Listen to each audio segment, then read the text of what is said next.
ભારતીય જનતા પાર્ટીના કદાવર નેતાને અન્યાય થઈ રહ્યો છે અને કોંગ્રેસના એક નેતા છે તેમણે તેમના માટે અવાજ ઉપાડ્યો છે। આવું રાજનીતિમાં ભાગ્યે જ જોવા મળતું હોય છે, પરંતુ આ ગુજરાતની રાજનીતિમાં આવી ઘટના બની પણ છે। વૈષ્ણવજન તો તેને કહીએ જે પીડ પરાઈ જાનાને રે। નમસ્કાર, આપ જોઈ રહ્યા છો નવજીવન ન્યૂઝ અને હું છું આપની સાથે તોફિક ગાંચી। ગુજરાત કોંગ્રેસમાં ઘણા સમયથી નારાજ નેતાઓ વંડી ઠેકીને ભારતીય જનતા પાર્ટીમાં જોડાઈ જતા હતા અને ત્યારબાદ તે નિવેદન આપતા હતા કે કોંગ્રેસ પાર્ટીમાં તેમને અન્યાય થઈ રહ્યો છે અને કોંગ્રેસ પાર્ટીની વિચારધારા હવે યોગ્ય નથી બચી। પરંતુ કચ્છ કોંગ્રેસના એક નેતા સામે આવ્યા છે જેમણે ભારતીય જનતા પાર્ટીના દિગ્ગજ નેતા અને મંત્રી રહી ચૂકેલા વાસણ આહિરના સમર્થનમાં અવાજ ઉઠાવ્યો છે અને તેમને ભારતીય જનતા પાર્ટીમાં અપમાનિત કરવામાં આવે છે અને ભારતીય જનતા પાર્ટી તેમની જે અવગણના કરે છે તેને લઈને પણ આહિર સમાજ નારાજ છે, આવો આરોપ તેમણે લગાવ્યો છે। સૌ પ્રથમ તો આ વીકે હુંબલ છે જે કચ્છ કોંગ્રેસના નેતા છે, ત્યાં ભારતીય જનતા પાર્ટીના નેતાના સમર્થનમાં શું બોલી રહ્યા છે તે આપ સાંભળો। કારણ કે આ ભારતીય જનતા પાર્ટીએ આહિર સમાજને ખૂબ મોટું નુકસાન કર્યું છે। અમારે એમાં જવાહરભાઈ ચાવડા હોય, અમરીશભાઈ ડેર હોય, વાસણ ગોપાલ આહિર હોય, બધાને કદ પ્રમાણે વેતરી નાખ્યા છે। આજે લોકસભાની ચૂંટણીમાં એક નાનામાં નાના કાર્યકરની આપણે જરૂરિયાત હોય, મતદારો પાસે આપણે હાથ જોડતા હોઈએ, ત્યારે એક વખતના રાજ્યમંત્રી રહી ચૂકેલા 1995થી કરીને 2002 સુધી અનેક વખત ધારાસભ્ય તરીકે રહ્યા, મંત્રી તરીકે રહ્યા અને જુદી જુદી સંસ્થાઓમાં પણ હોદ્દા ઉપર રહ્યા છે। ખૂબ કદાવર નેતા છે, એમ કહીશ તો કાંઈ ખોટું નથી। લખપતથી કરી અને આડેસર સુધી એની લોકચાહના છે। એ વાસણભાઈ ગોપાલ આહિર બધા સમાજો સાથે જોડાયેલા છે। અમે સામસામે લડ્યા છીએ, પરંતુ મજબૂત નેતા છે એ મારે પણ સ્વીકારવું પડે અને એની અવગણના ભારતીય જનતા પાર્ટીના હોદ્દેદારો, ઉમેદવાર, પક્ષના પ્રમુખ કરી રહ્યા છે।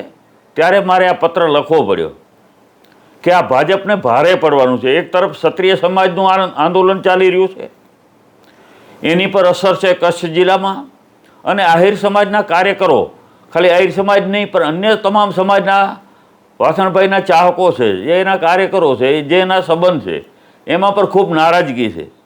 ત્યારે અંજાર વિધાનસભા ક્ષેત્રમાં જે વર્ષો સુધી જેને સેવા આપેલી છે એમને પ્રચારમાં ન લઈ જવું, એમને આમંત્રણ નહીં આપવાનું, એને બોલાવવા નહીં, એકલા આવવું હોય તો આવે। હવે સત્તા પક્ષમાં પોતે પાર્ટી સાથે જોડાયેલો હોય તો ક્યારેક ન જાય તો પણ એના વિરુદ્ધ ફરિયાદ થાય। આ લોકો તો ફરિયાદ કરવા તૈયાર જ છે। એટલે એની પરિસ્થિતિ તો એવી થઈ છે કે ન ઘરના ને ન ઘાટના નથી આ લોકો બોલાવતા, કારણ કે એમને અભિમાન એટલું છે સાંસદશ્રીને, ઉમેદવારને, કે હું તો જીતી જઈશ 5 લાખ મતથી। એ અભિમાન છે એટલે એને એક ખાલી શિષ્ટાચાર ખાતર પણ કહેવા નથી જતા કે અમારી સાથે પ્રચારમાં ચાલો। વિચાર કરો, આપણે હાથ પગ જોડીએ જ્યારે ચૂંટણીઓ હોય ત્યારે કોઈક આપણે રીંસાયેલા હોય તો એને મનાવતા હોય છે, એની ઘરે જતા હોય છે, ત્યારે આ તો એને ખાલી કહેવા ખાતર પણ નથી કહેતા કે તમે આમાં પ્રચારમાં ચાલો।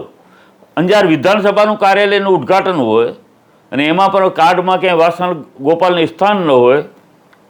એવી જ રીતે અહીંયા એક આહિર સમાજનું અમારું સંમેલન બોલાવ્યું, એમાં રઘુભાઈ હુંબલ જે અત્યારે પ્રદેશમાં મંત્રી છે, જેને અમારા કચ્છ સાથે કોઈ લેવા દેવા નથી, પણ એને બોલાવ્યા અપીલ કરવા માટે, સમાજને માટે મતદાન કરાવવા માટે, સમાજનું મતદાન કરાવવા માટે। તો તમને અહીંયાના નેતા જ જે છે વાસણ ગોપાલ આહિર, જે પૂર્વ મંત્રી છે, આવા સિનિયર આગેવાનને એને અવગણના કરી અને બોલાવ્યા નથી અને આમંત્રણ કાર્ડમાં પણ ક્યાંય નામ રાખ્યું નથી।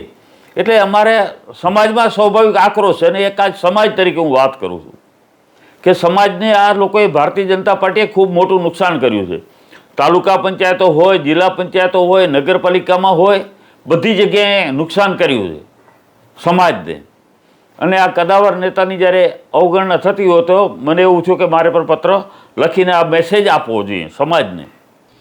આમ ગુજરાતના રાજકારણમાં આવી ભાગ્યે જ બહુ ઓછી ઘટનાઓ બનતી હોય છે જેમાં એક પક્ષનો નેતા બીજા પક્ષના નેતાના સમર્થનમાં આવતો હોય છે, પરંતુ વીકે હુંબલે જે પ્રેસ કરી હતી તેમાં વીકે હુંબલ પણ આહિર સમાજથી છે, જ્યારે વાસણ આહિર પણ આહિર સમાજથી જ છે।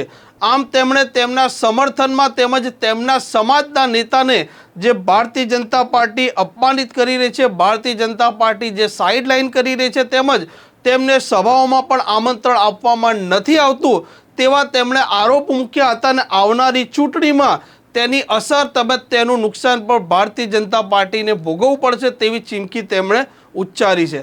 આમ રાજનીતિમાં આવી પણ ઘટનાઓ બનતી હોય છે, જેમાં એક નેતા બીજા નેતા પર આરોપ પ્રત્યારોપ કરતો હોય છે, તેના વચ્ચે એક પાર્ટીનો નેતા બીજી પાર્ટીના નેતાના સમર્થનમાં પણ આવતો હોય છે. હવે વીકે હુંબલનું શું રાજકારણ છે તેના માટે આપ કોમેન્ટ બોક્સમાં જણાવી શકો છો. આ પ્રકારના સમાચાર જો આપને પસંદ આવતા હોય તો નવજીવન ન્યૂઝ ડિયા ચેનલને સબસ્ક્રાઇબ કરવાનું ભૂલતા નહીં. નમસ્કાર. વૈષ્ણવજન તો તેને કહીએ જે